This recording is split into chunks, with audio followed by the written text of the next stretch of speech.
Hello, welcome back to Steins Gate Zero. Oh, what's gonna happen now? Suzuha hit the play button on her smartphone's video display.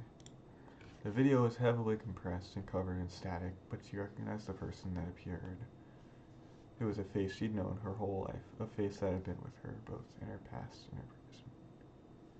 The man who she still remembered holding her up in the hair as a child was probably about 35 in the video. やあ、鈴葉、元気かい？父さんだよ。こちらは2025年だ。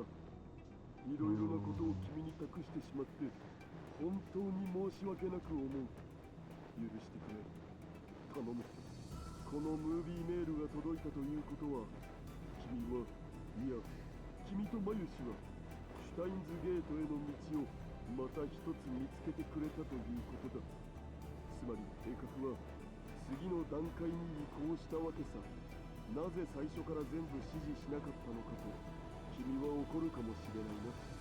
でも指示しなかったんじゃないんだ。 All they have to do is get to Steins Gate so everyone can survive. これから話すオペレーションを計画していなかったはずだからね。もう気づいているかもしれないが、君とマユシの選択によって世界線はまた少し変動したんだ。つまり僕も君が出発した世界線とは違う別の世界線上の橋が至るということになる。でもどうか勘違いしないでほしいんだ。僕はどんな世界線においても娘ラブだからね。ちなみにどうだい？比べてみてどっちのパパの方がダンディーかな？僕は最近筋トレを始めたんだけどさ。ふふん。誰？くだらないこと言ってないで。さっさと実践内容を話せ。まったくだわ。どうせまた三日坊主で終わるんだから、どうでもいい報告はしないで。僕ができる時間が終わっちゃうにゅん。まあまあ、そうせかすなって。つうことで、このムービーメールの本来の目的に移ろう。オペレーションアークライトの詳細を伝える。これは本当に一瞬のミスも許されないギリギリの戦いになる。心して聞くんだ。いいね。Is this going to work? Suzuha paused the video there. If he was telling her to pay attention, it must be important. If she was going to memorize it all, she needed to calm down. To be honest, getting a video from her dad in 2025 had made her really excited. It felt like her father was telling her that the plan she'd come up with on her own was the right one. That's why she needed to pay careful attention. Mayuri was standing by herself, typing something into her phone as fast as she could. When the video had arrived, she told Mayuri that they may have to leave for the past today. There must have been some reason the video was sent today at this time. That's how it seemed to Suzuha. 何してるの？ああ、すずさん。どう？今日出発することになりそう？作戦概要はこれから確認するつもり。そっか。ね、もし今日出発するってなったら、マユシーは行方不明になっちゃうわけでしょ？心配かけたくないから、お父さんとお母さんと、あとお友達みんなにメールを書いておこうと思って。オカリンおじさんくらいには直接伝えられる時間があればいいけどね。She would be done going over the mission and deciding on the course of action by sunset, オカリ probably. ンにもメール書いたから大丈夫。メールでいいの？Mayuri smiled and nodded. There were no more tears in her eyes, but you could still see wet lines drawn down her soft pink cheeks. なんだか恥ずかしいから。でもね、せっかく書いたメールだけど送れないかもしれないなーって、今ちょっと困ってたところなのです。なんで？電波圏外になってるんだ。場所が悪いのかな？圏外？ Oh. Suzuha looked at the screen on Mayuri's phone. There wasn't a single bar in the antenna. おかしい。この場所ならいつだって電波は入ってた。Suzuha took out her own phone to double check. 私のもだ。 When she saw that Mayuri was using a different cell carrier than her, she frowned. 嫌な予感がする。 She told Mayuri to hide behind the time machine and silently moved up against the iron door leading to the stairs. She opened it a crack, taking care not to let it creak.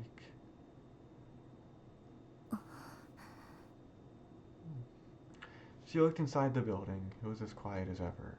There was nothing on the floor below but a room for events and some storerooms, so on weekdays like this, it was always quiet. 気のせいか。 She tilted her head sideways as she softly tried to close the door.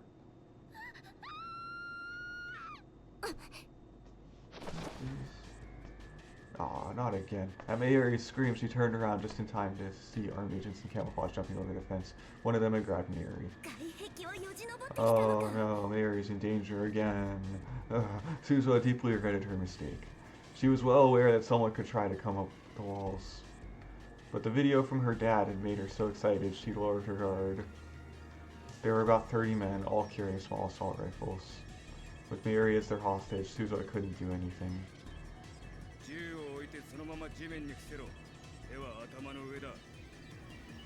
One of the men gave her an order in a cold voice. You're not gonna kill her for the 80th time on my watch. He pulled Mayuri close and put the gun to her head, then flipped off the safety. She had no choice but to obey. Suzuha took the gun out of her holster and put it on the ground, then took a pose where she couldn't resist. 喋らないで。こいつらいざとなれば本気で姉さんを殺すよ。私は大丈夫だから。 From the way they moved, she could easily tell they were veteran professionals. That meant they were certainly after the time machine, and probably well aware that only Suzuha could operate it. That, Suzuha decided, meant they wouldn't kill her if they didn't have to. The man who'd spoken to her first, who was probably their leader, knelt down next to her. She was searched roughly to make sure she wasn't carrying any other weapons. これでも一応女なんだ。少しは気を使えよ。 They took the other small pistols she carried for emergencies, as well as several different kinds of knives.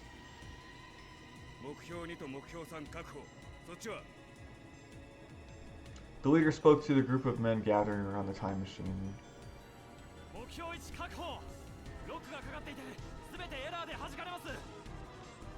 Several of the men had gone inside the machine as well. Leaving the hatch open had been Suzuha's own mistake, but still, it upset her to see them inside the machine. 何をしても無駄だ。そいつは私じゃないということを聞かない。立て。 The leader kicked her with the heel of his boot. ではそのままゆっくりとだ。少しでも余計な動きをしたら即座に人質を殺す。 When she stood up, her hands were handcuffed behind her back. They prodded her from behind to move next to the machine. 生体認証だな。そうだ。ただし、私の静脈や指紋をコピーしても無駄だ。手を切り落としたり、目玉をくり抜いたって認証には使えない。2036年のシステムはそんなに間抜けじゃない。 The men in camo seemed aware of everything she said. None of them seemed surprised or irritated. 教授はどうした？ The leader asked the man who was pointing the gun at Mayuri. 現在こちらに向かっているところです。目標1は目標2とセットだ。洗脳しないと無理だと伝えろ。 Suzuha gritted her teeth when she heard the word brainwashing. She had seen many of her friends in Valkyrie undergo this cruel procedure, then be sent back as spies before turning into vegetables. The leader turned towards Suzuha. 洗脳の行き着く先は分かっているはずだ。教授は薬などは使わない。直接脳をいじられることになる。そうなる前に素直に我々に協力した方が利口だと思う。教授か。 Who would that be? Where she'd come from, an old doctor with that name had led a brainwashing team that had attempted to destroy Valkyrie. Suzuha had hated him more than anyone else. They hadn't used drugs either. It was safe to assume that both professors were the same person. 分かった。 She nodded. 言うことを聞く。だが、これじゃ無理だ。 Suzuha jangled the cuffs behind her back.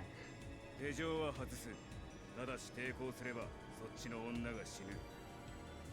There was still a gun pointed at Mayuri's head. Even if she tried to resist, it would be impossible to save Mayuri from this many professional soldiers. When she went inside the cockpit, she used her biometrics to bypass the lock and brought up the control console. Lights came on all across the machine, and she could hear a low rumbling. よし降りろ。あとは我々が調査する。あんたたちに理解できるとは思えないけどね。 As Suzuha left the cockpit, the leader turned his gaze toward a particular cluster of the men, which seemed to be engineers. That was the moment she was waiting for. Her hand had wandered below the console for just a moment when she left the cockpit. She'd hidden some knives there. Sneaky. Without making a sound, she threw it at the leader. The knife pierced his throat. He went down so quickly, he hadn't even had time to scream. She quickly readied another knife and darted between the men in camo. Her target was the man pointing a gun at Mayuri's head. She dropped her hips low to the ground. In an instant, she moved behind him and slit his throat. Blood poured out onto an astonished Mayuri, but there was no time to worry about her. She grabbed his rifle and fired a few shots to force him to the ground, then grabbed Mayuri's hand and ran behind the machine. Oh, the plan had gone well so far, but she had seriously underestimated how well trained these men were. The second-in-command quickly moved to the front and worked to reestablish control. All she had was a knife and the gun she'd stolen, and she needed to protect Mayuri, a non-combatant. She was still facing more than 25 active enemies. Man, this is... whatever the right way to get out of this was, she couldn't find it. She's fighting so hard right now.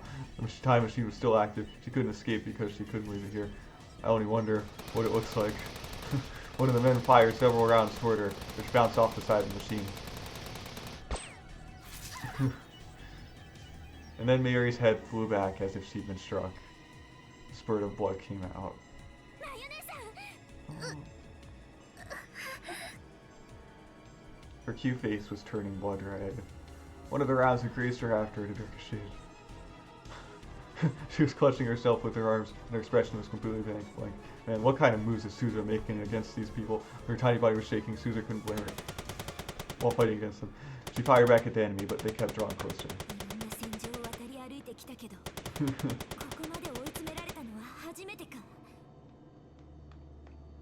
The time machine's maintenance hatch was right in front of her. When she saw that it was there, she visualized her last option in her mind.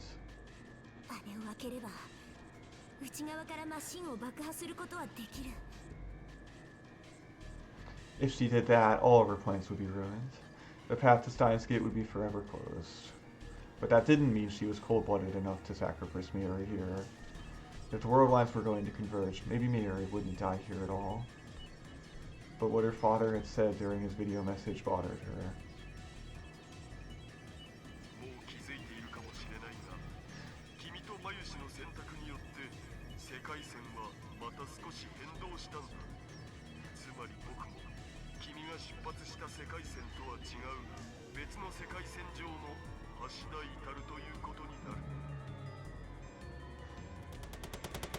Which meant that Suzuha had no proof that Mayuri would be alive in 2036 now, had the world line really changed. Of course, for the sake of Operation Aquila, she hoped it had, but that meant she wouldn't be able to move from this place.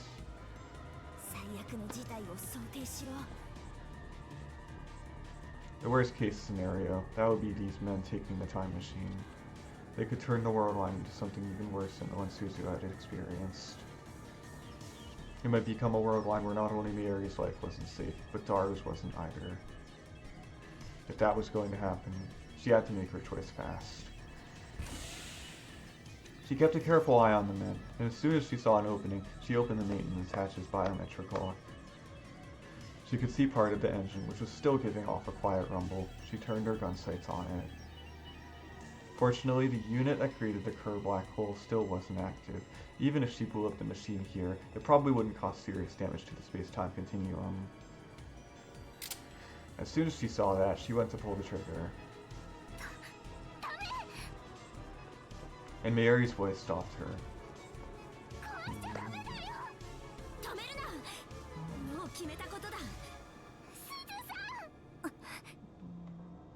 Mayuri had stopped her once before, and once again she hesitated for just another instant. On the battlefield, that instant can decide your fate. She took a quick look around again, and then she froze. Mixed in with the men in camo was a girl in a dark motorcycle suit and helmet.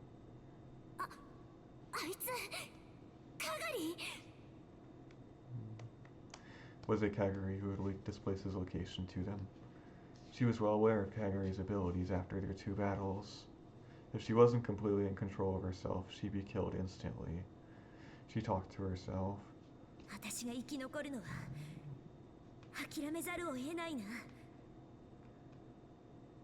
How many would she have to take with her in order to give Mayuri a chance to escape?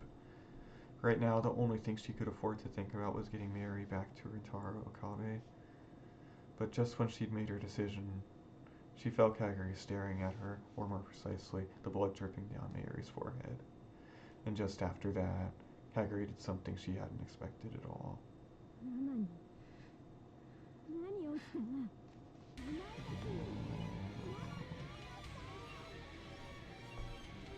There was a scream.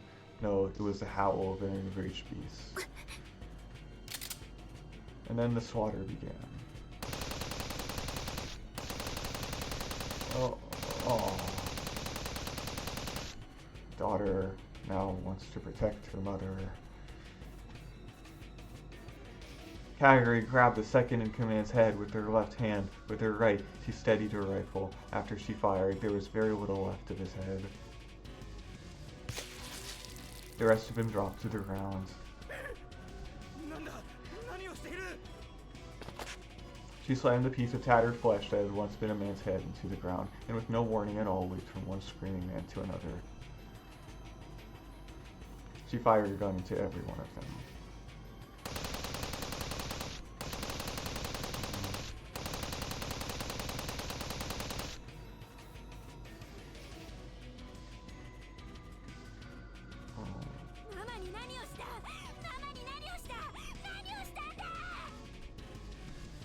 Even when her targets were already soaked in a sea of blood, she kept firing until their limbs were blown apart into unrecognizable rags. Some of them tried shooting her to protect themselves, but no matter where she was struck, Kagari didn't even flinch.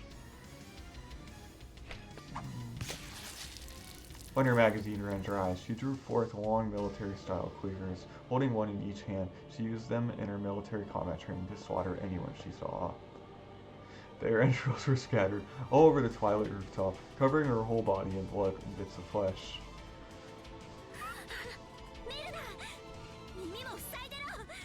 Violent. Suzuha held Mayuri's head tight to her chest. Mayuri was shaking from fear, but she did as she was told and clamped her hands down over her ears. Even so, she could probably still hear the sounds of ripping flesh and shattering bone.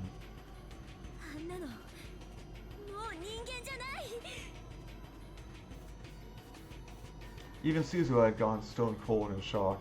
During all her time in combat, she'd never seen a one-sided slaughter like this. She'd experienced this when they fought, but Kagari seemed to feel no fear or pain. She simply focused all her energy on killing her opponent. It was often said that humans unconsciously avoided using all their muscle power to protect their own bodies. But Kagari seemed to lack that capability. Just now, she stabbed a man who turned to run from her in the back, and then tossed his huge body to the ground with only a single arm. Then she kicked his stomach from below and ruptured his organs, killing him.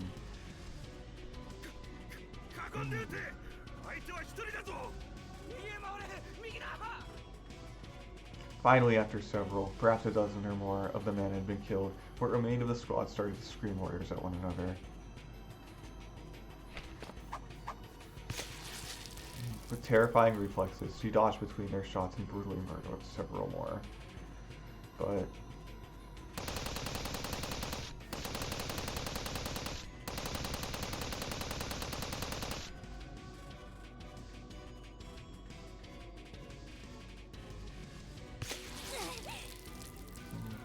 at last, a hail of gunfire struck her left hand, and the knife she was holding fell to the ground. No, that wasn't it.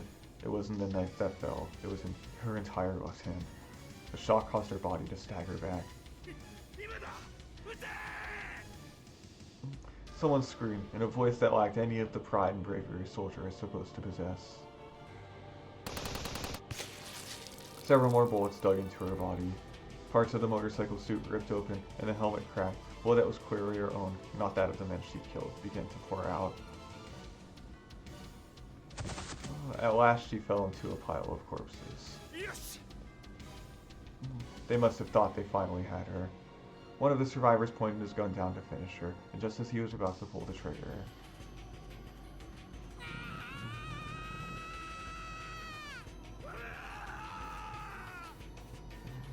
Her bestial roar and the man's terrified scream overlapped in a horrible cacophony.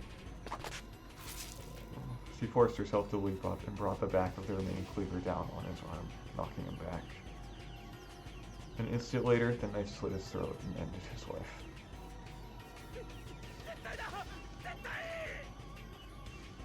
The survivors began to flee in terror.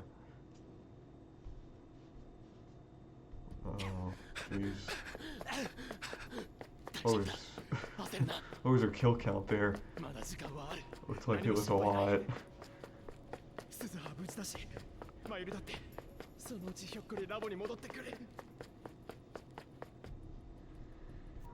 When I reached the radio building, I realized that many people in the crowd of pedestrians were holding their phones up to the sky.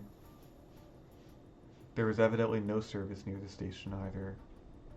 I took a moment to catch my breath as I looked up at the radio building. That's crazy how she killed that many people but still lost. I could hear a sound like this an explosion. It wasn't just one. The explosions were coming in a series. Several of the people around me were glancing at their surroundings, confused by these unfamiliar sounds.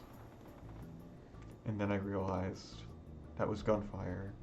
I remembered the sounds I'd heard during the battle between CERN's rounders and the Russian military. The sounds were coming from the roof of the radio building. Had I not made it in time? I ran into the radio building. For some reason, the elevator was under maintenance and turned off. I had no choice but to take the stairs. My heart was pounding so fast that I thought it would burst, and I tripped several times due to how tense I was. I stumbled again and again on the stairs. How many times did I come up these stairs feeling like this? Cursing my lack of endurance, I headed for the top floor. When I got to the 7th floor, I ran into someone I'd hoped I wouldn't see. No, my guess I had run into them was right. I wish that I wasn't, but...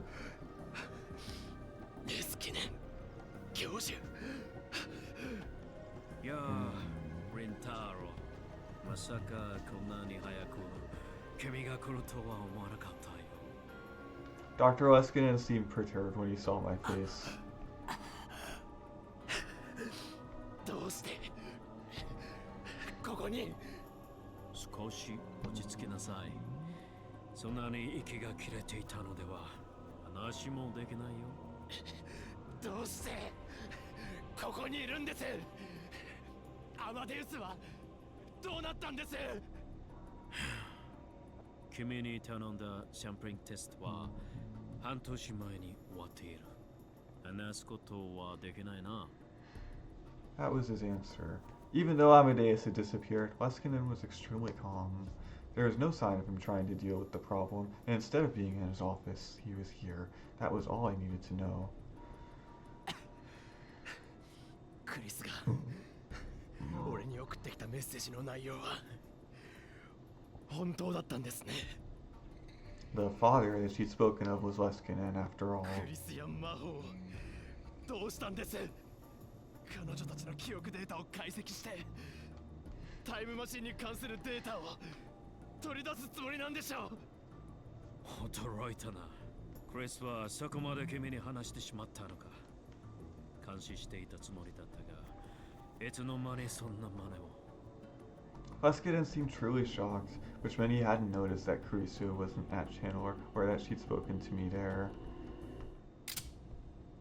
Oh. And then Leskinen took out a gun and pointed it at me. 君は少し踏み込みすぎたようだ。あなたは何者なんだ。学者だよ。だが科学者も実践授業ではないのでね。君はストラテジックフォーカス社というアメリカの民間情報機関を知っているかな？ストラテジックフォーカス社、アメリカのストラトフォーカ。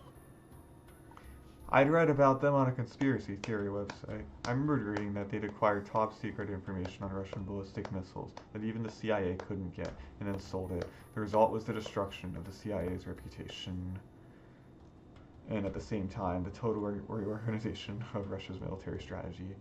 I'd even heard rumors that during the Gulf and Iraq wars, they'd obtained information about the warring countries faster than anyone, and spread it as needed. 世界から影の CIA などと呼ばれているのが私たちだよ。 So was he going to use Amadeus for military purposes? Was everything he'd said at that seminar just platitudes and lies? まあ、私のことはどうでもいいだろう。それよりリンタロウ、勝美から聞いたのだが、君も例の新型脳炎を発症しているそうだね。それどころか、新型脳炎そのもののメカニズムについて何か知っているらしいじゃないか。実に興味深い。君の持つその情報をぜひ提供してくれないか。何？簡単な施術を受けてくれるだけでいいんだ。He wants そう that. すれば、私は君を助手として迎え入れてもいい。 Well, for some reason, my whole body broke out in goosebumps at the word procedure. The Dr. Luskin I knew, the man with the childlike, mischievous heart and deep scientific curiosity, the man who'd been so kind to me, the man I'd respected, was gone. In his place was the cruel scientific fundamentalist, who thought nothing of human lives or hearts as he pointed a gun at me.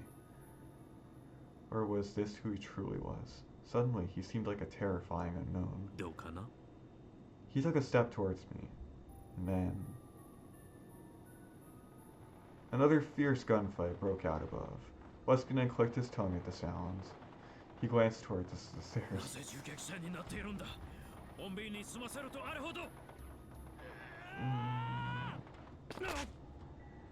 I took advantage of the distraction. Luckily, I was still on the staircase. I tackled his legs as hard as I could, and he lost his balance and fell. He hit his head hard on one of the steps, and after a moment's jerk, stopped moving at all. He might be dead, but I didn't care anymore. I'd become a murderer many times over already. Hey, he sure is interesting. When I opened the door, what I saw was a vision from the heart of hell itself. There was blood everywhere, and bodies too. Dr. Luskin is pretty interesting. He has some interesting motives. In the middle of the sea in blood, was a girl on a motorcycle and stuff in a helmet covered in crimson as she lay on the ground. She held a giant cleaver. I could see instantly that she was responsible for this disaster. Her shoulders moved up and down a little, so evidently she was still alive. I approached the woman, trying my best not to throw up from the stench. 大丈夫？ママ。 I could hear her voice from beneath the cracked, broken helmet. I looked closer and saw that some of the blood was her own. Her body was racked by bullet wounds, and her left hand was completely gone. It was a miracle that she had somehow survived all that. She didn't seem to notice me as she slowly crawled through the blood. I followed her gaze and saw Mayuri huddled beneath the time machine. Suzuha seemed to be unhurt, but there was blood on Mayuri's face. I hadn't expected to see her here, and I was worried about her wound, but more than anything, I was glad she was safe. She raised her face when she heard my voice, but the next moment, her eyes locked on the girl in the motorcycle suit.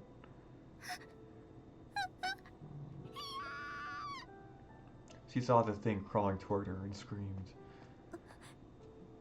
Mama! Mama! 違うの。これは、だって、Kagariは本当は人殺しなんてするつもりじゃなくて、ただママを守ろうとして。Kagari. Did she say Kagari? It was only then that I realized that the girl in the motorcycle suit was the Kagari Shina that Suzuha had been looking for. ごめんなさい。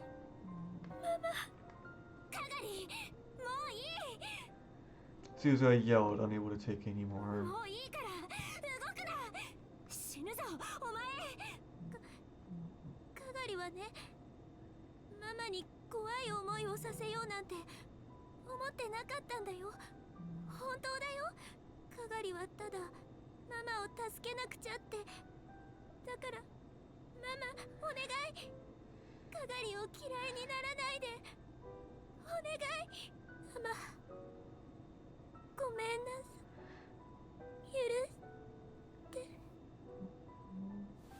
At last, her strength failed and she collapsed. I returned to my senses and ran to her before Suzuha could get there. おい、大丈夫か？ Her breathing was wheezy and shallow. One of the bullets had probably pierced her lungs.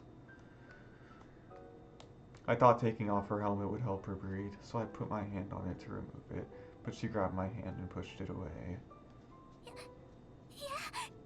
やめて。取らないで。ママと鈴葉お姉ちゃんの前ではお願い。岡部さん。 Her voice and the way she talked, I realized who this girl called Kagari was.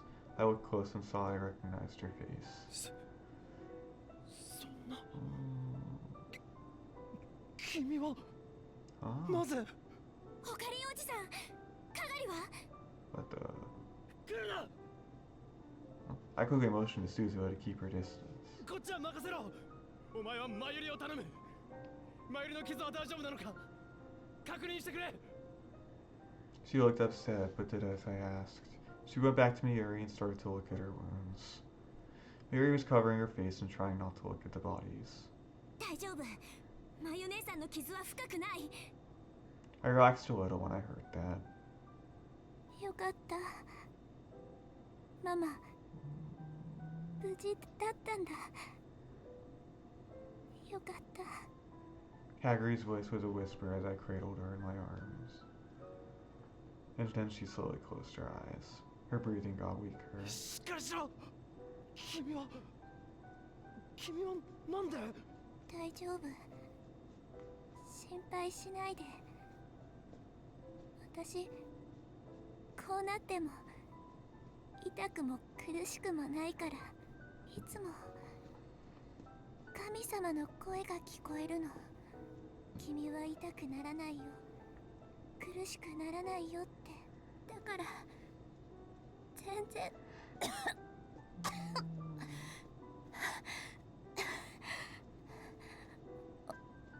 岡部さんには伝えておくね。本物は何も知らないです。3年前からヨーロッパに留学中だから、教授が私を秋葉原へ送り込むために裏で手を回して、本物は本当に何も知らない。教授だって。 Did she mean... この世界線では本当は来年なんですよ。芦田さんと本物が出会うのは。 Kagari opened her eyes a little once more and looked toward the time machine, toward Mayuri and Suzuha. 大丈夫。きっと本物も芦田さんのこと好きになります。私と同じように。言っちゃった。誰にも内緒ですよ。In this time, her smile was still shining in her eyes. They closed for real. With one final shudder, the strength left her body. Wait, Yuki? Her life faded away in my hands. There was so much I wanted to ask her. Why had she appeared before us using that name? There were so many things I didn't understand. But Kagari Shina's life ended in that moment. I came back to my senses when I heard her voice. If I told her about Kagari's death, it would cause her a lot of mental stress. That wasn't a good idea. Right now, I needed to do something about the time machine as fast as possible. 大丈夫だ。この子は俺が病院へ連れて行く。 I slung Kagari's bloody body around my shoulder and stood up. 鈴葉は急いでタイムマシンを停止させて偽装しろ。もうじき警察がここへ。もう遅いよ。 Before I could open the door, a huge shadow appeared from within. He wasn't dead, but he must have taken a lot of damage to the head because his face was the color of clay and one of his eyes wasn't focusing. すぐにここは戦場になる。アメリカもロシアも日本も動き出してしまった。一度回り出した歯車はもう止められない。カガリがもっと早く我々に報告していれば、ここまで事態は悪化することもなかったものの。 Not good. Leskin knew about Kagari, which meant that I was right. Suzuha spoke before I could. そうか。お前が教授か。カガリを洗脳したのはお前だな。そうなんですか。あなたはそういう人だったんですか。別にこの私が何かしたわけじゃない。 Leskin didn't try to deny む it. しろ10年ほど前、路頭に迷っていた彼女を助けてここまで育つよう援助してあげたんだよ。援助って普通に生活してたら彼女がこんな風になるはずないじゃないか。そんなに怒鳴らないでくれないか。頭が割れそうにいたもんだ。嘘じゃない。彼女は自分の方から私に接触してきた。整形までしてこの町に潜り込んだのも彼女のプランだよ。何でも頭の中の神様が全て教えてくれるんだそうだ。最初私はホームレスの子供が食べ物欲しさにくだらない作り話をしているんだと思ったんだよね。彼女の脳や記憶を調べてみると非常に興味深く素晴らしいことが分かった。その神様というのはね。 And even as his face twisted in pain, he smiled その proudly. 神様というのはなんと未来の2036年の私だったんだよ。あんたは本当のマッドサイエンティストだ。 Suddenly, I heard a siren down below. Just hearing the sound made me feel uneasy. I'd never heard a sound like it before. なんだこれ。ゲリラ攻撃情報、ゲリラ攻撃情報。当地域にゲリラ攻撃の可能性があります。屋内に避難し、テレビ、ラジオをつけてください。 I heard that announcement coming from the speakers in the street. A guerrilla attack? I could hear several helicopters in the sky above me. Their engines were clearly more powerful than the ones in the media's news choppers. I recognized the sounds from the time I'd spent in the wartime world line. 言っただろう。ここは間もなくタイムマシンを奪い合う戦場と化すんだ。第三次世界大戦が始まるのか。まさかこの町の住民も自分たちの都市の中心から世界戦争が始まるとは夢にも思っていないだろうね。And then Leskin leaned up against a wall, sat down, and stopped moving. Whether he'd passed out or gone into a coma from the brain damage, I didn't have time to find out. It was like the air in the city had gotten heavier. That's how it felt. A chill ran down my spine. I spent a month at war in that world line, and the same future was about to begin here. Something like that couldn't happen in Japan. It was like a TV show or a movie. But I knew instinctively that this wasn't fiction. There had been signs since 6 months ago. Here in Akihabara, in Tokyo, in Japan, spies and soldiers from all around the world had been working in the shadows. So I'd known this would happen. By refusing Suzuha's request and choosing the world line where Mayuri survived, I doomed over 5 billion people. I was the one who chose this. It was me. I looked and saw that Suzuha was pushing Mayuri into the time machine. こうなったら私たちはこのまま過去へジャンプする。かがりのこと頼んだよ。 Suzuha had no idea that Kagari was already dead. She leaped into the cockpit.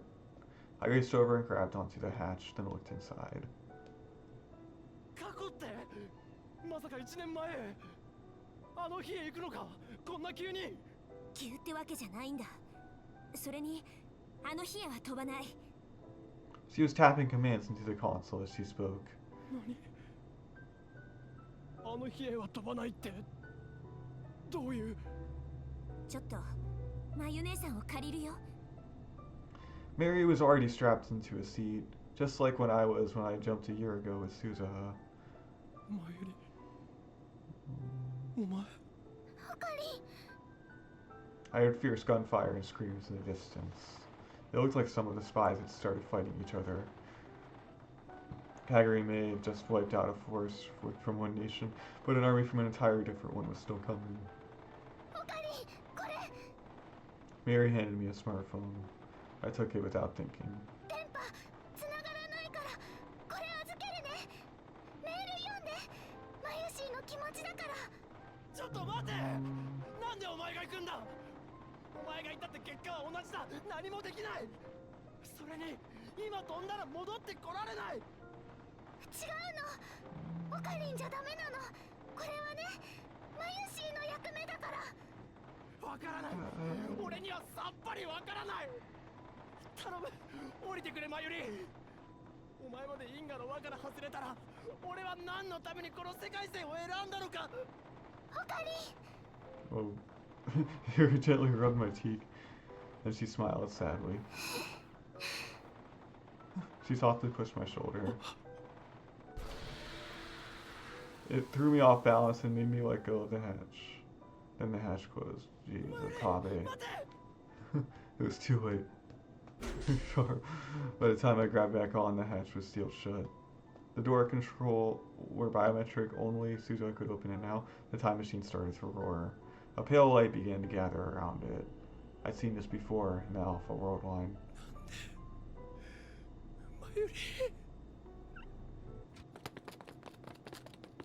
Just then, a group of airmen kicked open the door and swarmed onto the roof. They were highly trained military operatives. And then an attack helicopter descended from the skies. The soldiers started to shoot at it, but the helicopter seemed to ignore them as it slowly hovered in place. I realized the powerful rocket launchers on either side of his body were aimed at me, at the time machine. It couldn't be. But my worst fears were realized. Oh, the helicopter fired its rockets. They headed straight for the time machine. It was still there, shrouded in light.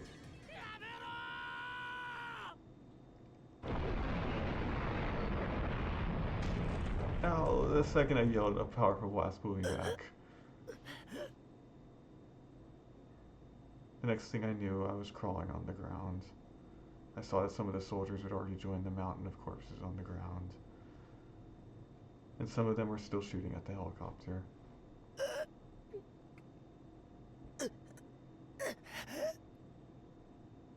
I stood up as fast as I could. My whole body felt like it was on fire. My skin was burnt in places. My clothes had been blasted off. No, my own problems didn't matter. What about the time machine? I looked up toward where the time machine had been. If it had jumped in time, it should have been able to avoid the rockets. Oh, but... No! There were scraps of metal everywhere. I could tell they belonged to the time machine. Had I not made it in time... Suzuha. Mayuri? I looked around in the cloud of smoke. No. Mayuri. どこだ? Mayuri! Suzuha! 返事をしてくれ! There were bodies everywhere, but I couldn't see Mayuri or Suzuha. I couldn't even tell if they were alive or dead. There were no bodies. They'd simply vanished. After that, things went far beyond my power to control. No bodies. Brutal battles took place on the ground and in the sky of Akihabara. I'd seen footage of war in the Middle East on the news. Those same scenes were playing out in Akihabara. I managed to slip through the chaos of the battle and barely escape the radio building with my life. I had no choice but to leave Kagari's body. Kagari's body. But I took the long way back to the lab so that no one would find me. But by the time I arrived, the sun had set and the sky was illuminated with explosions and tracer rounds. The whole of Akihabara was like someone had poked a beehive.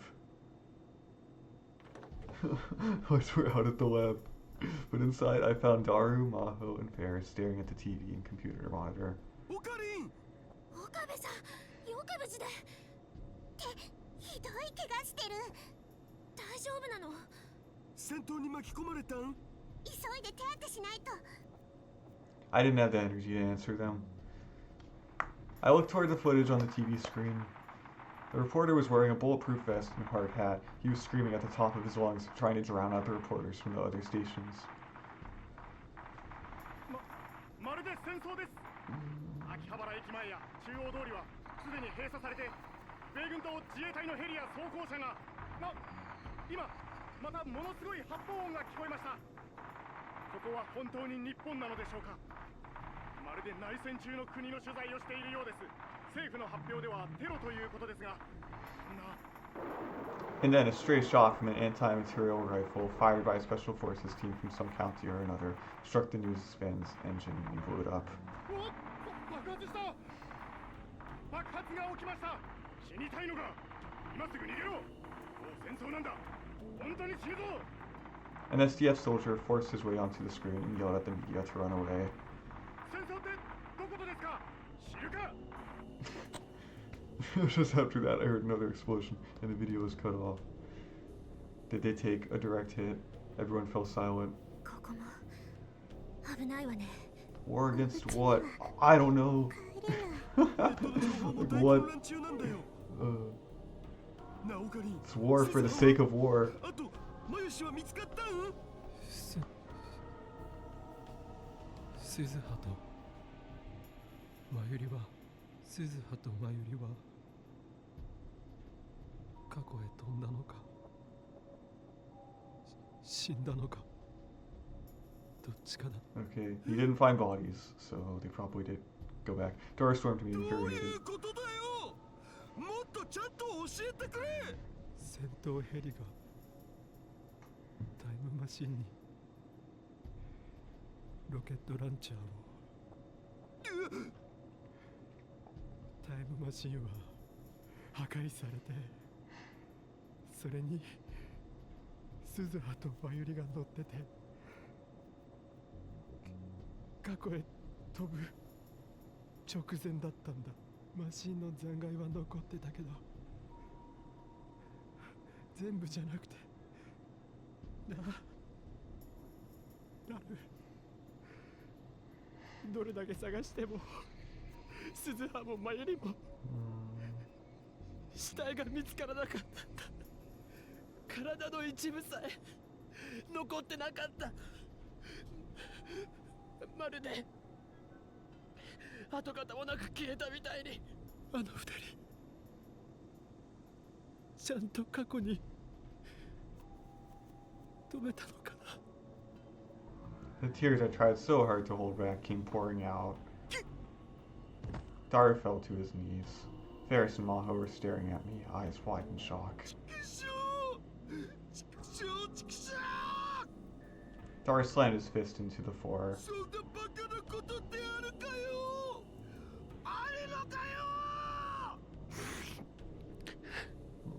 I tried to wipe away my tears and realized I was holding something in my right hand. It was the cell phone that Mayuri had given me. She told me to read the message on it. It wasn't locked. I opened the mail folder. There were several unsent messages addressed to her friends and family. One of them was addressed to me. Was this what she wanted me to read? With shaking fingers, I tapped the screen to open the message. Oh no. Oh, it's this song again.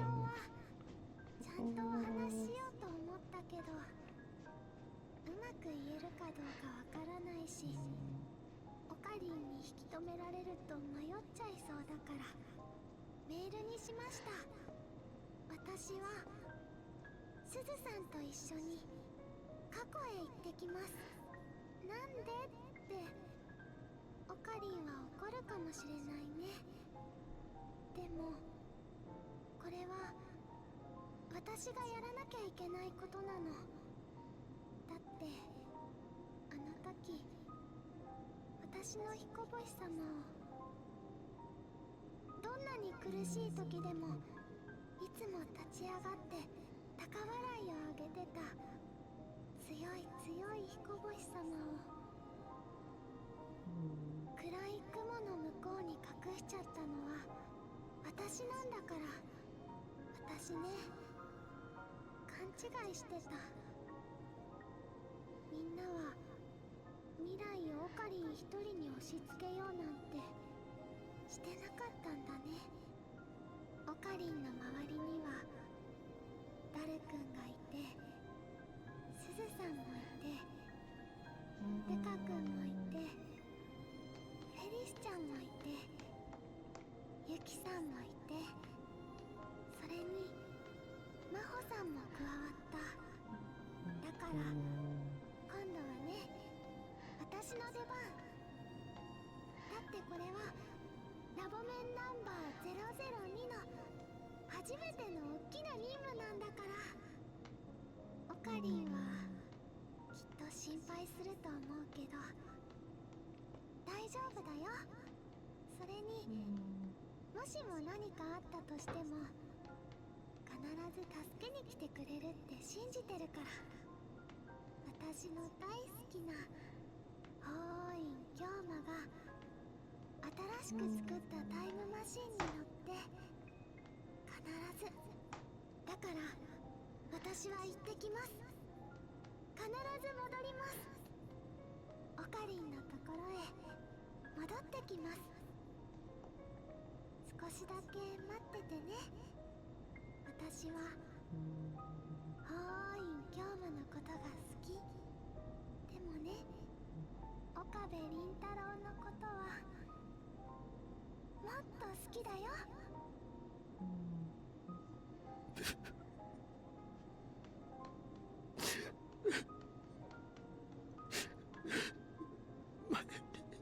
お前忘れてるだろ。お前は俺の人質なんだぞ。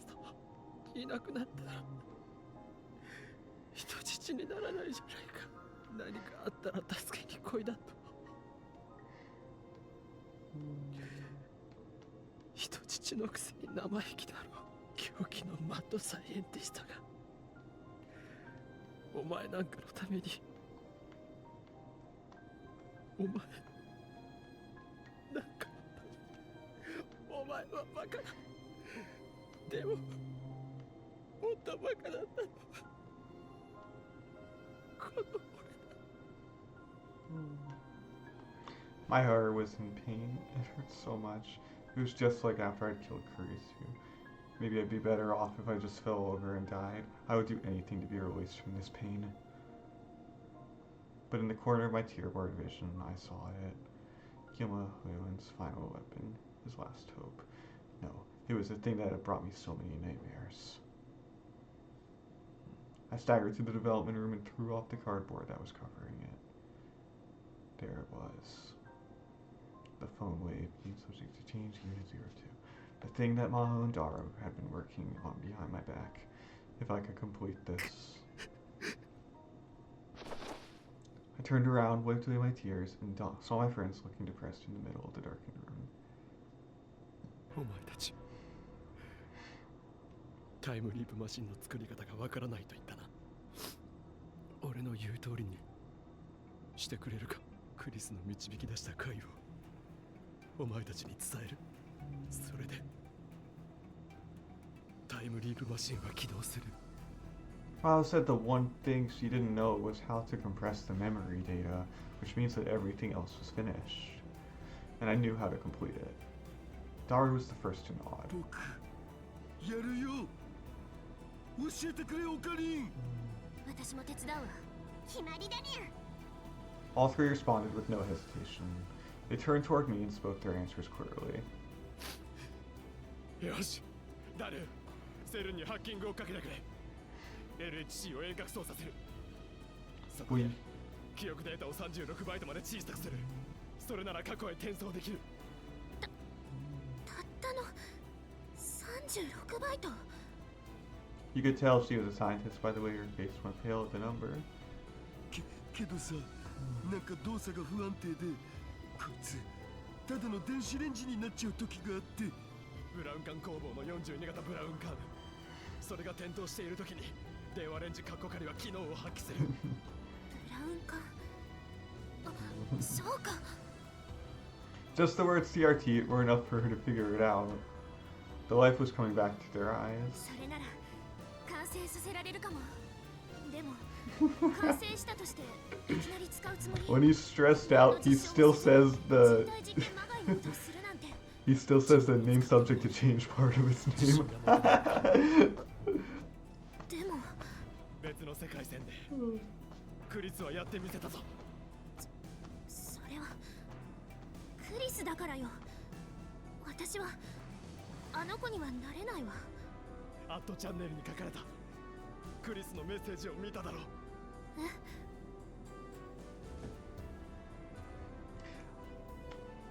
Lastly, I'd like you to pass the message to the person I respect the most. I always regarded myself as an essentially ordinary intellect, and you were always the person I wanted to be. You were the real Amadeus. クリスにあそこまで言わせたんだ。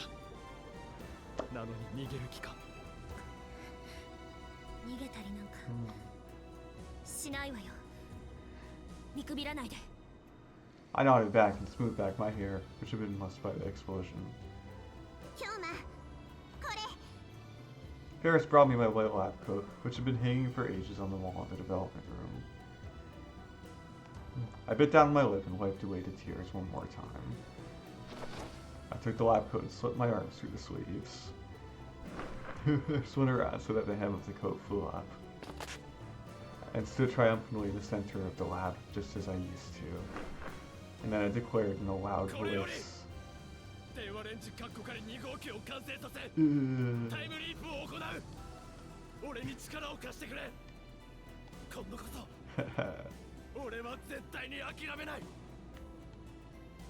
My name isn't Kyoma, voices are in Ferris and finally at no. 何回何十回何百回ダメだったとしても何千回何万回何億回と挑んで何もかも全て救ってみせる。鈴葉もマユリもそしてクリスもだ。これはその最初の一歩となる。 For the first time in a year, I was back to my old self. My friends saw me and nodded, their faces filled with resolve. It took almost 2 full days to finish work on the phone wave. Meanwhile, the chaos in the key bar continued, and it wasn't safe to go outside. Working on the time leak machine while knowing that the battles might reach us at any minute, or that a special forces team might burst in at any time, was a hard job that wore on our nerves.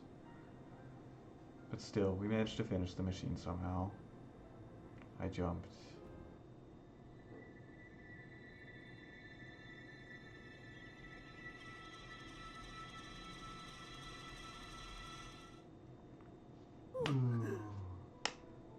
Okay, let's do this, Akabe. Yeah. Guitar. Bye.